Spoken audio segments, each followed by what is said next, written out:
Heroes in Crisis. This is issue 3. Tom King writing. We got Clayman and Lee Weeks on art. So this issue focused on the final day or days of Sanctuary, with Booster arriving, and we see Wally and we see Lagoon Boy, and what their therapy was kind of entailing on the last day or so before the murder happened. The murder came to town. Yeah. So I can't get a beat on this book. I said that in on the thread. And that's not good or bad.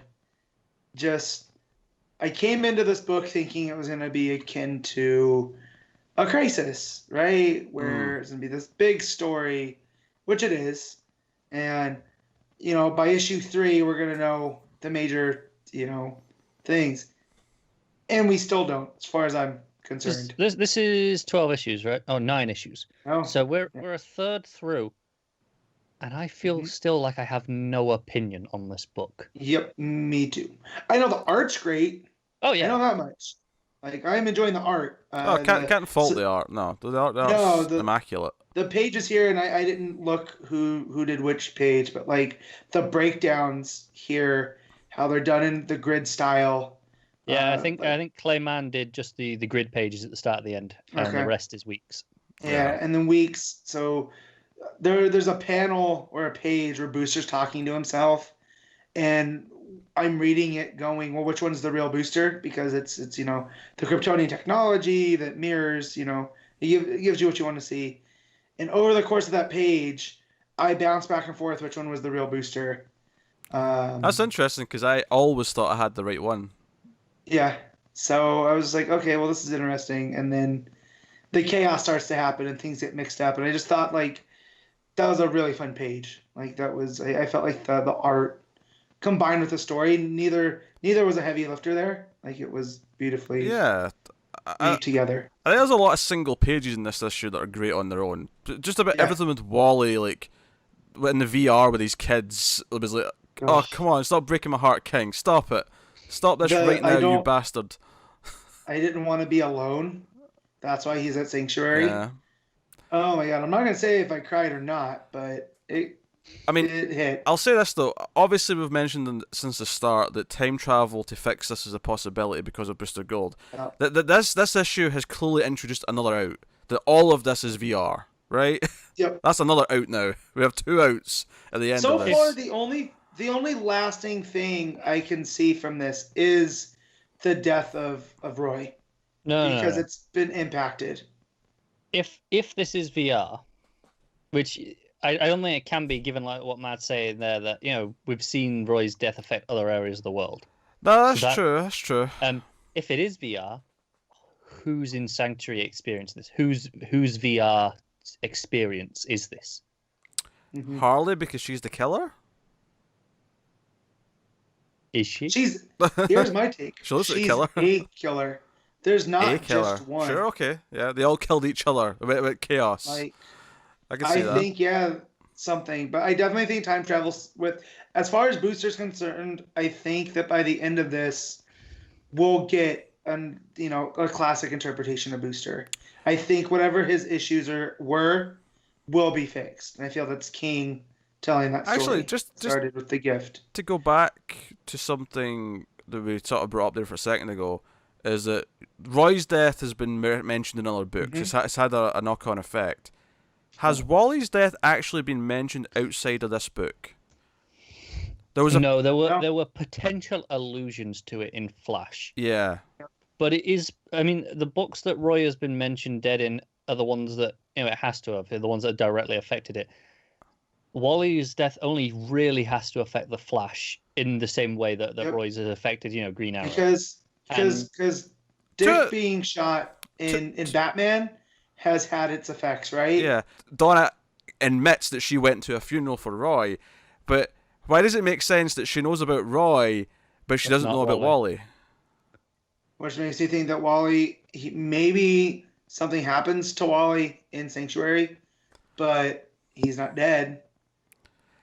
But Roy is that what we're saying? Yes. Roy's dead, but Yeah, Wally's not. for sure. Because I never thought about this before, but it's actually a really good point. Why does Donna know that Roy is dead and there's been a funeral for Roy, but no one seems to have mentioned Wally? And it's fine if you say the Flash is set before everyone finds it. That's fine. Yeah, that's what I was thinking. Yeah. So I forgot about Titans. But Roy and Wally were found at the same time. So if there's a funeral for Roy with Donna and other heroes there for that, then how can they possibly not know and mention about Wally? So here's the thing: in those, does she say that he was murdered, that Roy was murdered, or that he just died? To be fair, no, she never does. It's always just Roy is dead. I'm trying to think back to the Green Arrow funeral issue. I don't think they ever specify how he died. I could see that, Sanctuary happens, but not really, right? But Roy ended up dying of an overdose. Yeah, what if Roy commits suicide by the end of this? Or book? something like that. I can see And by that's the why end. Ollie. We get everyone back to life, but then Roy goes again. Yeah, Roy either intentionally kills himself or. Right. But I mean, which one's sadder is up for debate, I suppose. Yeah. But Someone really doesn't like Roy. Because either way, Ollie would be raw and feel upset with himself for letting him down. Yeah. Whether he was murdered or it's an OD or a suicide or whatever. This is interesting. This is insane. I never thought of this until we started talking about this. Yeah. But Donna, because especially when she's talking about the group in Titans as a group, and she's like, "Oh, but Dick gone," and I have to admit, I was at Roy's funeral the other day. How can you not mention Wally? You have to know if they were found together dead, like we saw in this book. How could she not know that? Why would they keep that one a secret? Why would Roy's dead, by the way, but we'll keep it the other ones, Right. on the down low. Like, doesn't make sense. So and I think other characters can die out of this, right? I just think that there's more to going on with Wally. Oh sure, there's a bunch of D-listers in the back page that I think are all fair game to go. Yeah. Basically they everyone could have but just been listed as red shirt number 1, like Yeah. at a certain point. But like, yeah. And I feel it's I don't say weird, but I want to know what King's whole spotlight on Lagoon Boy was. Like, and I know that sounds harsh, but this is the most I've ever cared about Lagoon Boy. And King was a fan of the Young Justice show. Yeah. Yeah, which obviously well, not just that, in. because he refers to something that happened in pre-Flashpoint Teen Titans. Like I assumed this was based on something that happened, but I didn't recognize what he was referring to. Yeah.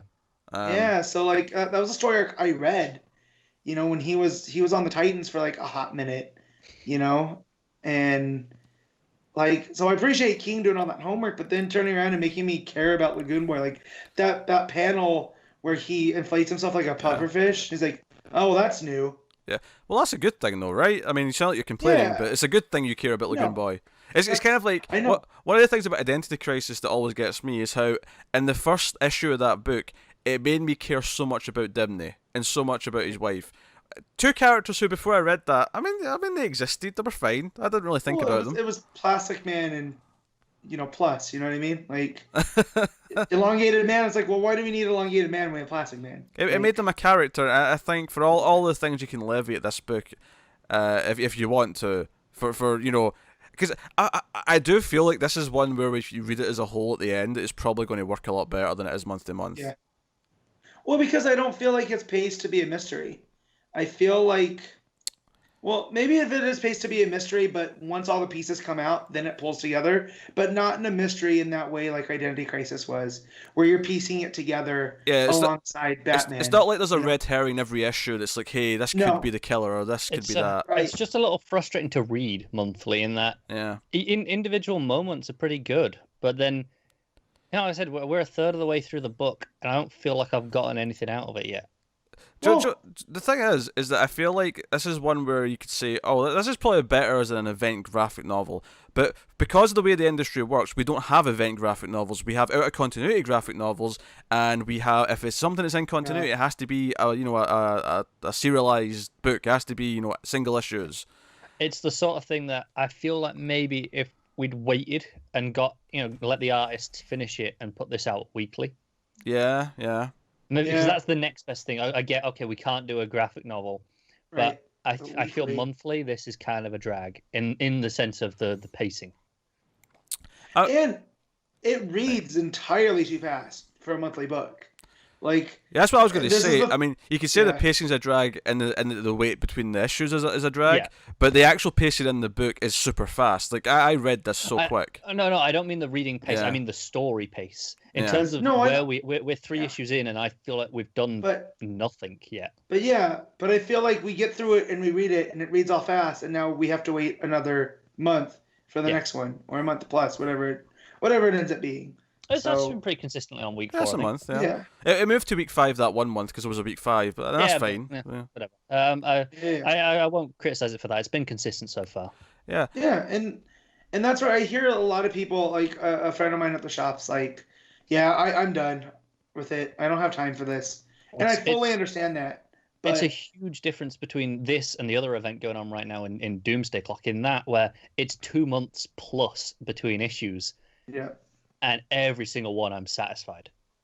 Yeah, every single one of those is a full meal. They're doing very different things, and the funny thing is that I think this is a pretty well written book. Like I have faith that by the time we get to the end of this, I'm going to look back in this and think it's a really well orchestrated story. Is it perfect for monthly single issues? I mean, I don't know, because this chapter specifically feels like it was a very, very quick slice, and but almost everything in it I liked. I know some people love to complain about, it was kind of like how in the last issue people were complaining, oh, Harley can take on the Trinity, and then this one it was like, oh, she can hit a speedster in the head with a hammer, and he should move out of the way.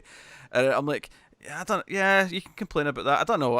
It's a critique, but that's one I'm over, because otherwise speedsters never have any villains. Exactly. Yeah. right.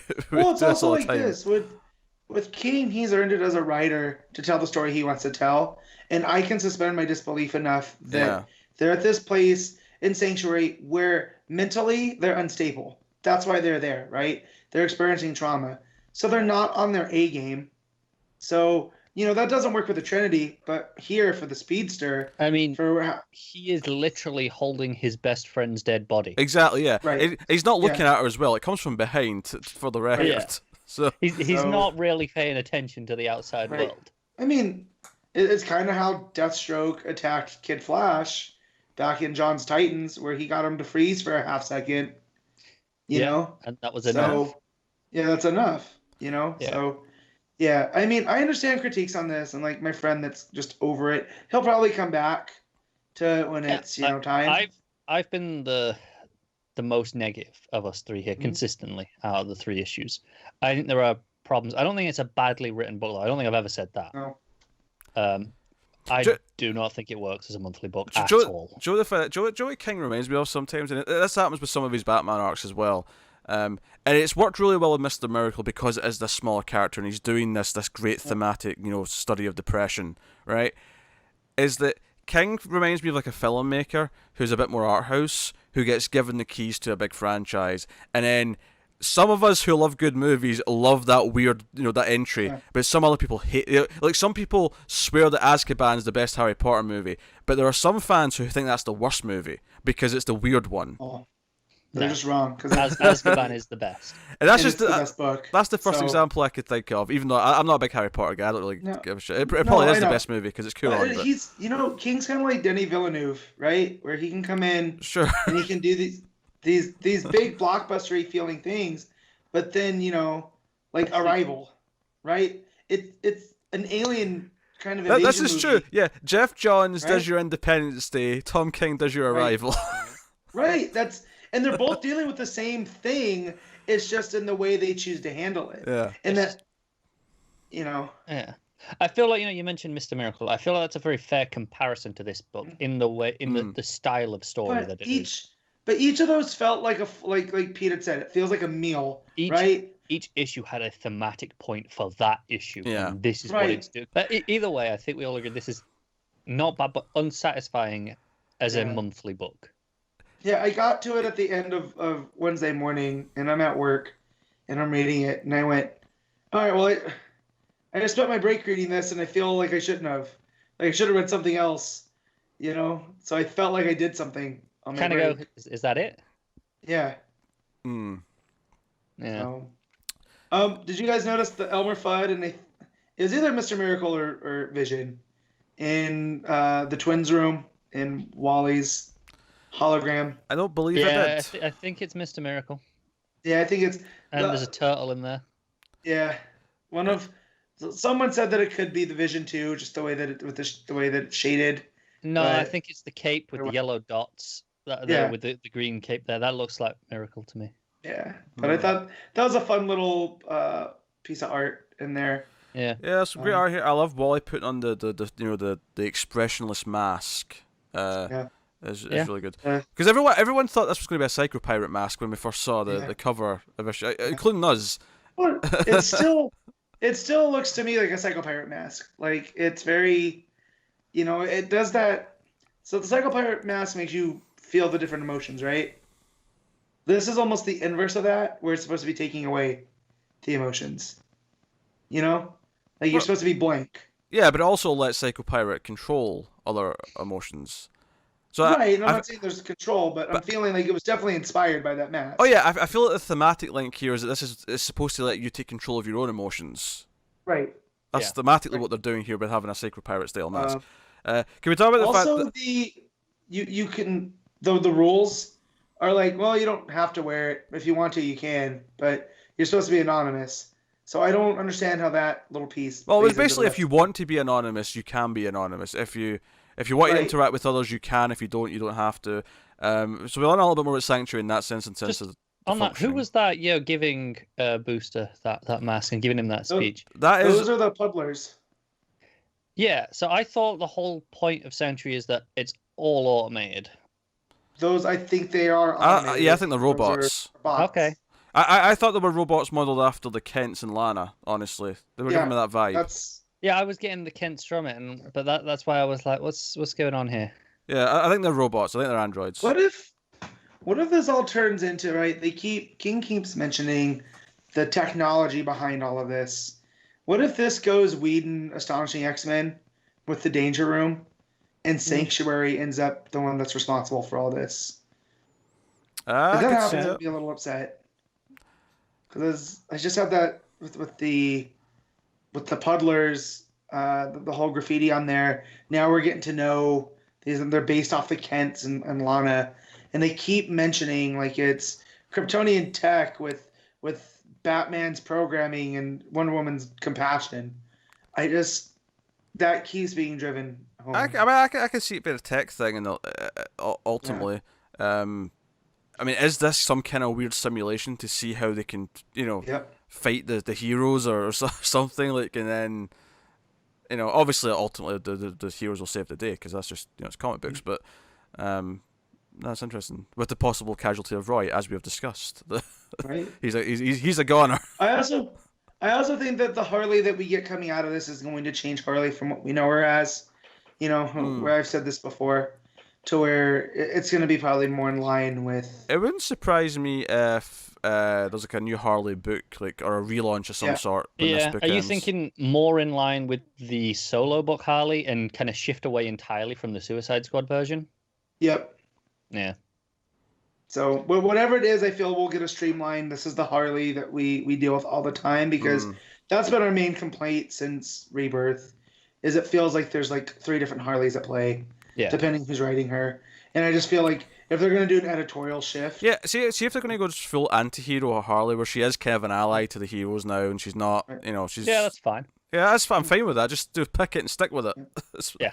Right. Go And from that's there. what I mean. I think whatever we get, even if we get a more villainous Harley, I feel like this is the one that we're going to go with for the foreseeable future. So here's the crisis. I still think it's got a lot going on. It's made us theorize quite a bit here, and it's made us talk.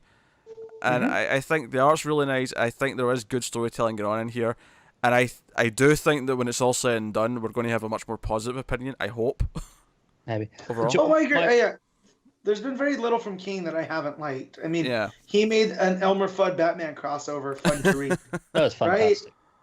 Like, and so far the thing of his that I liked the least was that I Am Suicide arc, but the longer his Batman run gets in, you know what I mean? The longer it goes, the more that I see like that was kind of seated in there at that point for that reason, Like Yeah, the funny thing it about was setting the board. his Batman run is that I mean, I liked I Am Suicide, but the funny thing about looking back at that now is that it's almost like he was intentionally doing an over-the-top Bat God Yep. goes to fight Bane story, because then over the course of the rest of it, he's going to deconstruct that and Exactly. play with your That's- expectations on it. So Yeah, that's exactly. And so now I can look at it for what it is, and I don't, I just know a lot of people that are just like, oh, Tom King's overrated. I'm like, all right, well, go over there and don't talk to me. 'Cause,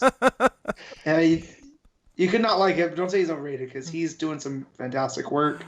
I think no. To That's be fine. fair, if you consider him rated as highly as some people do, Yeah. I think it's fair to say overrated is not inaccurate. If you're not enjoying all of his yeah, stuff. overrated and underrated are completely subjective to whoever's speaking. Yeah. No, that's true. But I get this a lot. Like, oh, he doesn't understand Batman. Why is he selling Batman? It's like, well, I've obviously he's had halfway through his story. Because I'll tell you this right now, Batman is one of the most underrated characters in comics, and I'll tell you why. Because too many people say he's overrated, therefore he is now underrated. I hate you right now. I hate you. My so bad. logic is sound. My logic is sound. I know what you're doing, and I'm not going to take the 'cause bait. I have had some problems with King's Batman run in the past, 20 We issues, know right? the No, bomb no, and the cross. no. There's a point here. There's a point here, and in that, I still think King is a very good writer, but I would also agree that he is overrated. Go in the corner and don't talk to Matt. I've got an actual opinion about this book, though. I've still got one somewhere. Just on the art, I have an actual criticism. Oh, Okay, what was missing in the panel? No, nothing. It's just this is more of almost an expectations underwhelming sort of thing. Is that Lee Weeks' art is very good, but he is doing his Clayman emulation instead of just doing really, the shadowy Lee Weeks stuff, and it's still really feel good. that's fine to blend the story. I feel Yeah, it makes it a lot more consistent, which I think. It does, but my problem is, okay, this is a flashback. Essentially, this is the time where you have an excuse to have a different art style, and I feel like playing with Lee Weeks' shadow work that he often is, really spectacular as his finest stuff would have just, set it apart a little bit more and given it that I extra feel like- edge of How his do we own. know that Lee Weeks' art out of the shadows isn't just Clayman? We don't. I feel like this is just an expectations thing, because if you didn't tell me who was on this book, but you just told me there's kind of a fill-in for most of the book, Yeah. I'd be like, and then I'd read this and go, hey, that was actually really consistent. I'm actually quite happy with that. Yeah, no, that's what I'm saying. It's not that it's bad art. It's very good. It's that I was disappointed that he's doing the Clayman emulation rather than doing just Lee Weeks, which I really I like Lee Weeks more than Clayman usually. That booster sequence is like one of my favorite things. Yeah, it's good. That King's written, just like, and it's not just because they reference Starfire and that it's Booster. The way that it made me like. It's because think about things. Booster's fighting himself, but it's like Booster's realizing that he's annoying enough to annoy himself. That is what that scene Exactly. is. Yeah. So, you could be anywhere in the world right now, but surfing with a Tamarinian princess, but you're in there in a room talking to yourself, like. Man, Yeah. so good.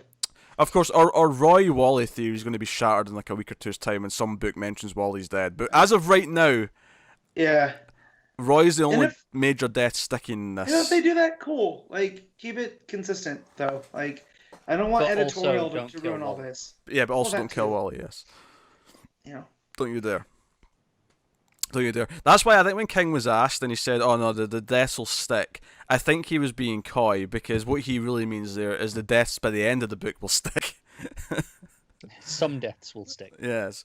But hey, here's the Crisis issue 3. What we rating it out of 10, Matt?